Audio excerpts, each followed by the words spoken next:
Pisces. Let's get into a reading. I'm going to see what the person on your mind is thinking and feeling. Please keep an open mind. This could be someone you're with. This could be someone new.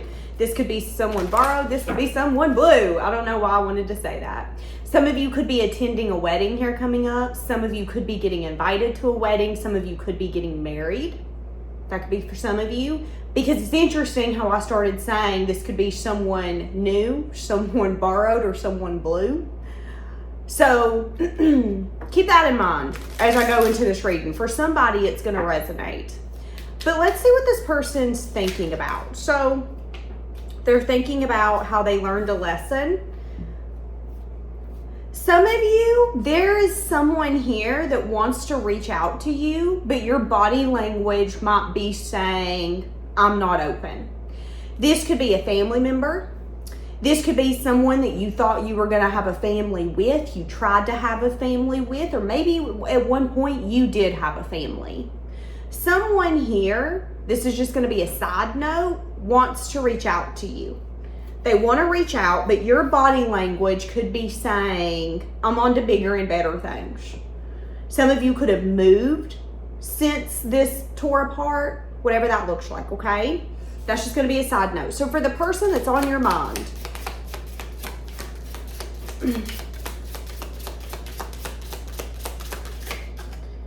oh, wow. The person on your mind, options just come out upside down. I ain't got no options. I don't want no options. Have you ever met someone who knows that their partner or the person that they're getting to know is such quality that is like, I ain't looking at nobody else. Nope. Not because they feel that they have to do that. It's kind of an energy of, ha ha ha, joke, all jokes aside, seriously, I've got to keep her though. That's what I'm getting. Someone here that I'm bringing in could be feeling when it comes to you, I don't want no choices. I ain't got no choices. The only choice I got is you. And it ain't because it isn't because that's what I have to do. It's because that's what I want to do. I want to choose you. I want to give this my all. I want to see where this is going to go. So what I would say is someone here wants this as bad as you do. They want you as bad as you want them. So there's a mutual, let's give it time. A lot of you, this is a soulmate. A lot of you, there is something in the process of either blooming or something about to completely bloom. So that's interesting. Some of you are about to get married. Some of you are about to get married. And you could have a past person where you learned a lesson. They could be thinking about you. They could even be thinking about reaching out to you. But your body language is saying, don't talk to me. Don't reach out to me. You didn't offer anything of substance then. Don't come in trying to offer anything now. Thank you though. And your focus could be on a soulmate where maybe you guys are giving it time. Giving it time to figure out what you want. Giving it time to see if you guys want kids, can have kids. Giving it time to see, am I going to move to you? You going to move to me? Am I going to come and visit you? Or are you going to come visit me? You guys are giving it time. But there is an understanding here, but there is no more options. This is my option. So if some of you are casually dating, I see a conversation here of someone not wanting to be casual, wanting to give it time, but also wanting the conversation or the recognition of, but I'm not entertaining nobody else and I want to make sure you ain't either.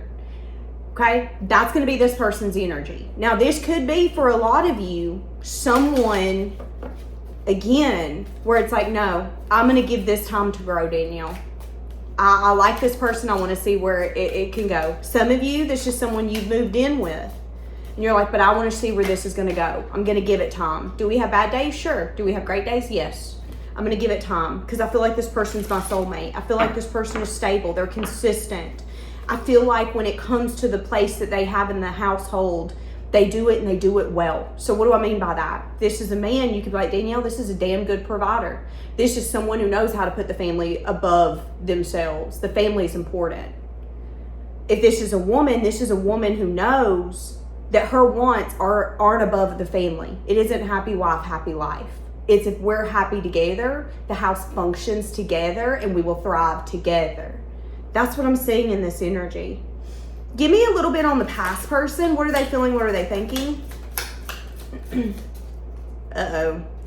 Someone here is getting okay, so you've got a past person either getting a message of truth or a message of bad news, or they're spying and what they're saying they don't like. What do I mean by that? Someone has either went and told this person, you know, I seen in the newspaper so-and-so's getting married. Yep. You know, I seen so-and-so in town with that new fella of hers. Yeah, they were holding hands. Yeah, I think you done lost your girl. That's what I'm saying here. Someone here is getting a message of bad news. Maybe some of you have started dating. And this person, maybe for far too long, they didn't care if you dated. They didn't care what you did. But all of a sudden, someone's made that comment. Hey, did you hear? Jordan went out with a new girl. Jordan did what? Excuse me? And that could be having that past person going, wait a second, you mean they do have a new beginning coming in? Who'd they go out with? What do they look like? What do they do for work? Where do they live? Oh, so it's a stable beginning, huh? Oh, that's what I'm saying here. Someone here is not liking either what they're finding out or what they're hearing. Because what they're finding out and what they're hearing is that there's been a new beginning in your life. That you were confident enough, independent enough, abundant enough to say, you know what? I don't need you in my corner. That's fine. I'd like you in my corner, but lesson learned. I don't need you in my corner. How does it make this person feel? It makes them feel like they want a reunion. It makes them feel like they want to come in and try to fix this. Yeah, there's a lot of anxiety here. Now, I will say this. There's 3 major arcanas right here back to back, which is telling me that this happening is something the universe has brought in. So sometimes karma isn't exactly the way we want it to be, okay? Sometimes it isn't them getting cheated on because they cheated on us. Sometimes it's them realizing that when they lost a really good person, they no longer have access to that person. And they once did. But because of their own choices, their own behavior, they had no access to you. They can't even pick up the phone. Your phone number might have changed. You might not live there anymore. And sometimes the karma is you having to live with the fact that you once had that and you either acted like it wasn't a blessing or you didn't want it. That's what I'm saying here. So for some of you, the universe is bringing in due karma to that past person because that's what needs to happen for things to balance out. You got messages of truth and messages of bad news in the past. You took it like a champ. You put your britches right back on and was like, okay, I'm not going to let this knock me down. Whatever. And you kept on. And because of that, you're getting a new beginning or you're in the middle of a new beginning. For a lot of you, you're in the middle of a new beginning. You're giving it time. You're allowing it to grow. You're watering it and seeing what's it going to grow into. And for some of you, this is someone you've been dating for 6 months, 9 months, a year, 2 years, and you're still giving it time. You're still at a place where it's like, no, I'm yours, you're mine. It's us. We might not know exactly what us looks like. We might be still trying to figure out the kinks in this and trying to figure out how to love one another and trying to figure out how to talk to one another. Trying to figure out what your triggers are, what my triggers are, but it's us. There is no other options. I ain't entertaining nobody. You ain't entertaining anybody because it's me and you. When it comes to who we choosing out here, it's me and you. And that's the bad news for that past person. The bad news is that one man's trash is another man's treasure. But what happens when you throw out the trash and you realize that what you threw out was something you didn't want to throw out?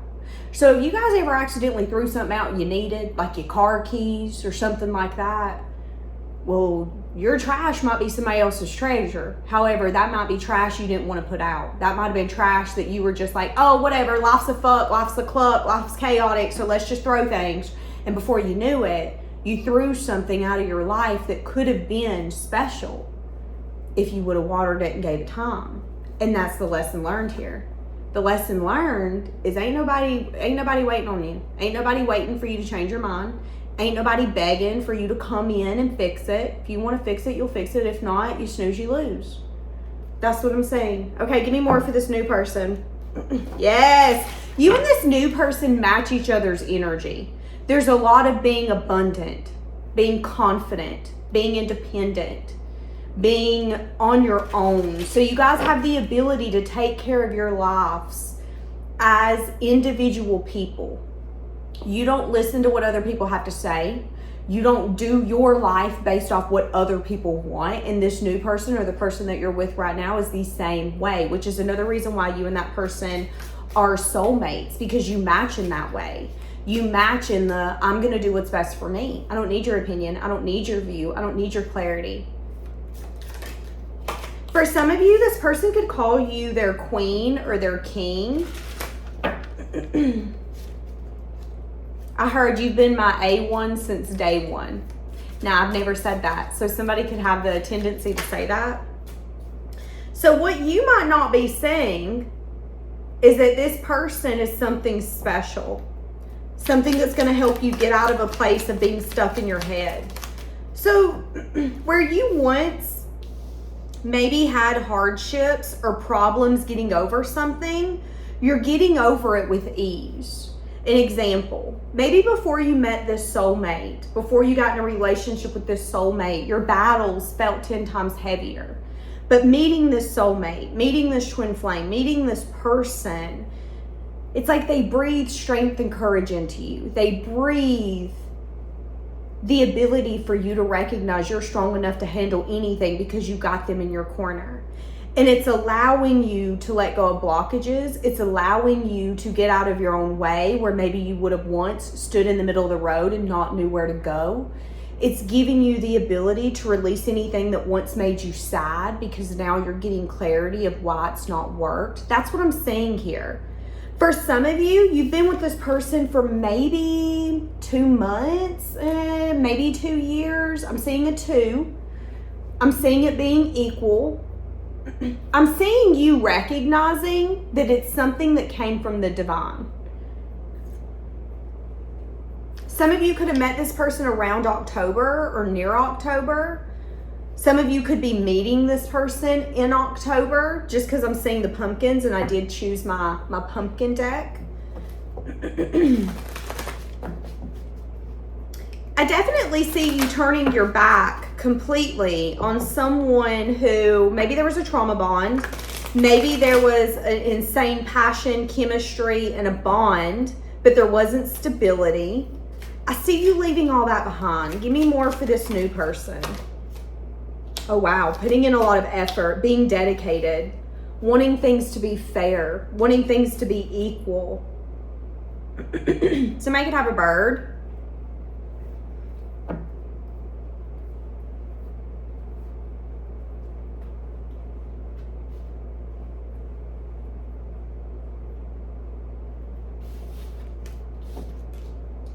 Okay. Let's get some more for this relationship. I know it is, right? Give me the energy for this relationship.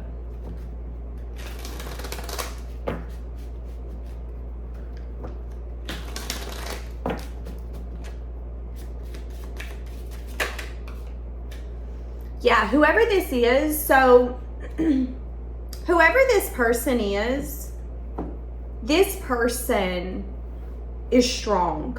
And they're also protective over the things that they love. If they're a parent, they're a really good parent. So if they're a dad, they're a good dad. If they're a mom, they're a good mom.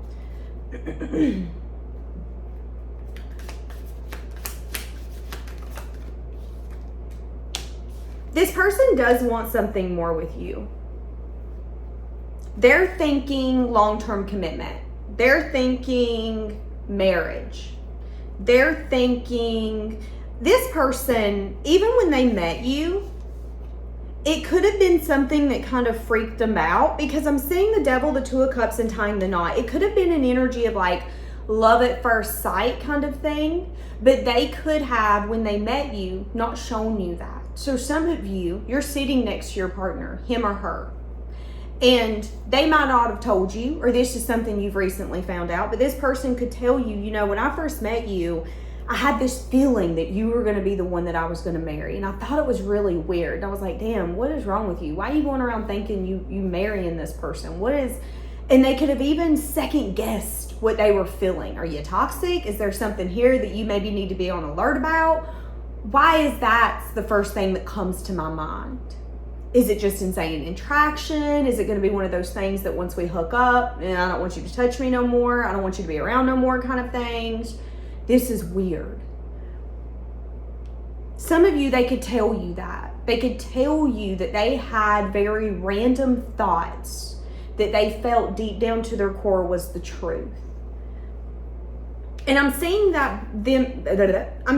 them bringing that up here in the near future. Telling you that they searched for you. Telling you that they want something more. They want something deeper. So for some of you, this is someone that you're with who could be kind of, so what they're showing me is a couple that's been together for 3 years, but maybe now they want to kind of spice up their relationship. They want to get it kind of hot and heavy again. So you guys can maybe do crafts together that are going to kind of get the momentum going. So what do I think about that? What do I think about when I say that? A huge thing that's really popular right now within like married couples, engaged couples is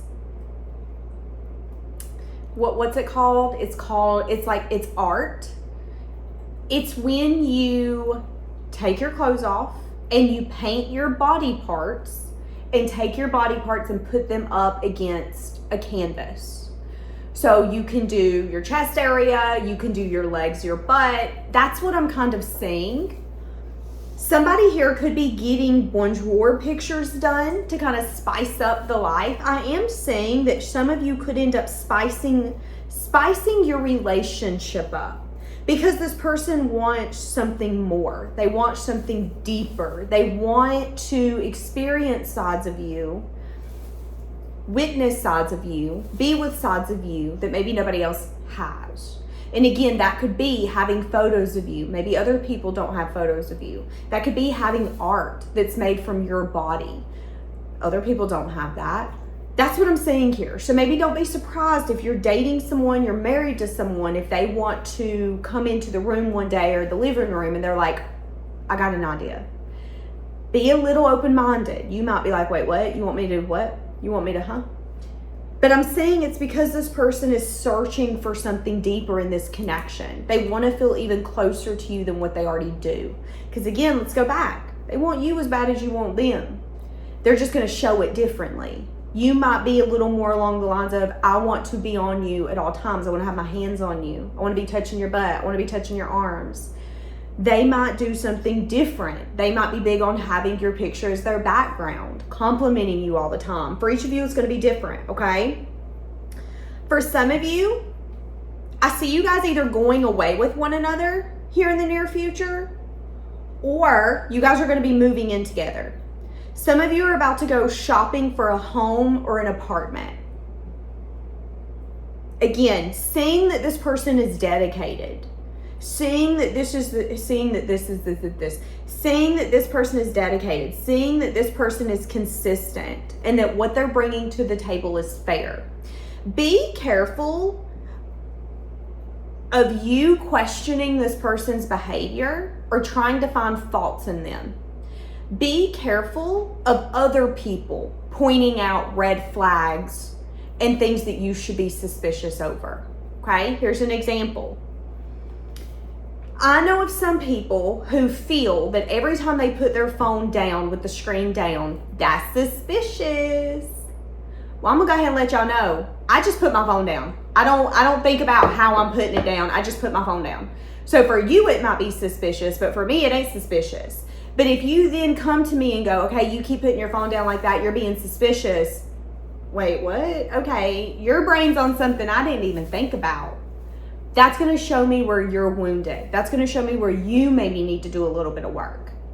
And if you're walking around trying to find suspicious behavior, you will. And then you're going to find faults where maybe, just maybe, there is nothing faulty here. Again, maybe it's just a behavior that they didn't know that they had. So again, let's go back to the example. If you come to me and you're like, girl, you always turning your phone screen down. What you trying to hide? Who you texting? Nobody.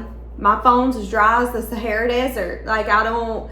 But if you then come to me and you're finding faults in my behavior and you think I'm acting suspicious when I'm not, we might then have a little bit of a tiff because I'm acting normal. You're picking up on suspicious behavior that's not suspicious because maybe you're paranoid. Maybe recently you went through something that put you in that fight or flight energy, and now all of a sudden you can't trust no damn body that puts their phone down like that.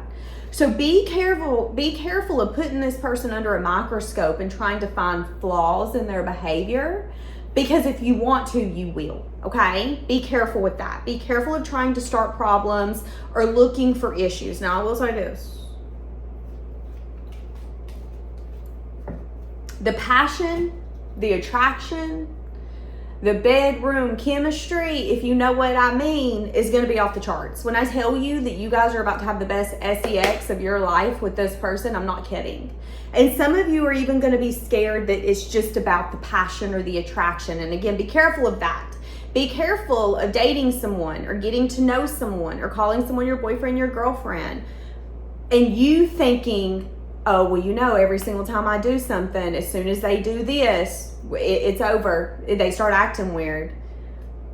Because I don't see that, okay? I don't see that. I see someone here being scared that it could just be about the attraction, about the physical aspect, when this person actually does really like you or does want something more. Now, for some of you, if you're in a relationship, you could be feeling like your person isn't in it like they used to be because they act different than what they used to act. Okay? But maybe, just maybe, you guys have got kind of settled in your relationship and it's no longer about the attraction. It's no longer a new, passionate relationship. You guys are out of the honeymoon stage, and that's beautiful. It's beautiful for you to have something stable and consistent. But be careful of yearning for something you once had and thinking the relationship that you're in is going to get back to that. It can get back to something that looks like that, but it won't get back to the honeymoon stage because you're through it. And bring it to this person's attention. Don't just automatically think, okay, well, we've been together for 3 years. You don't want to have sex 17 times a day, so I guess you're over it. I guess you cheating. Not necessarily. Maybe you guys are out of the honeymoon stage. Maybe there needs to be a conversation about what your needs are. That's what I'm saying here, okay? Because I see you guys wanting more, searching for more, and both of you needing to take action to continue to secure this relationship, to continue to give it time because it's flourishing. And for some of you, this is a relationship where you're going to put down below, Danielle, I've been dating this person for a year and I feel like we ain't moving. There could be movement here coming up. You guys could take a trip together. You could move in together. You guys could talk about buying a house together or house hunting together. I see that. I see movement taking place. But I see maybe the struggles with what that looks like. Because let's be honest, when you take two grown people and you put them together, there's a lot of compromising that has to be done. Where are we going to live? You don't want to move? I don't want to move. Who's compromising? All of it. You're going to have to sit down at the table and be like, okay, where do we got to compromise? That's what I'm saying here. And again, if you're so quick to want to write it off and be like, well, this can't work, then it isn't going to. Have we tried to figure out every solution? Because if not, let's not give up yet, okay? So that's what I'm saying. This is beautiful. I love this for you. I love this for you. All right, leave it in the air. Have a blessed day.